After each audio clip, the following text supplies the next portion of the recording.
स्थापयामास वै शिरः दुर्धरं दुर्मुखं चोभौ शरैर्निन्येयमक्षयम् एवं संक्षीयमाणे तु स्वसैन्ये महिषासुरान् विदारितान् वेगेन काञ्चिदपरान् नादेन भ्रमणेन च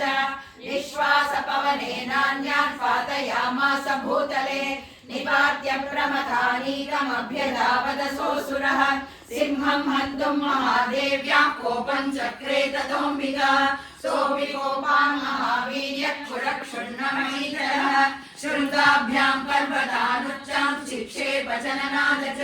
वेगभ्रमणविक्षुण्णा महीधरस्य व्यशील्यताम् लाङ्गूलेन हतश्चाप्ते प्लावयामास सर्वतः दुरशृङ्गविभिन्नाश्च खण्डखण्डैर्ययुर्घनाः श्वासानिलास्ताश्च दशो निवेतुर्नभसोऽचलाः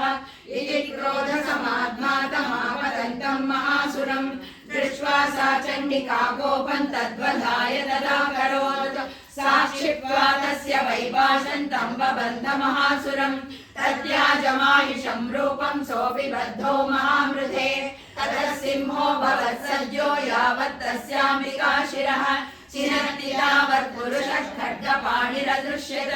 ततरेवाशु पुरुषं देवी चिच्छेदसायकैः तं खड्गचर्मणा सार्धं ततः सोऽभून्महागजः करेण च महासिंहं तं च कर्षजगर्जत कर्षतस्तु करं देवी खड्गेन निरकृन्तत ततो महासुरो भूयो माहिषं वपुरास्थितः तथैव क्षोभयामास त्रैलोक्यं सचराचरम् ततः क्रुद्धा जगन्माता चण्डिकापानमुत्तमम् वपौ पुनः पुनश्चैव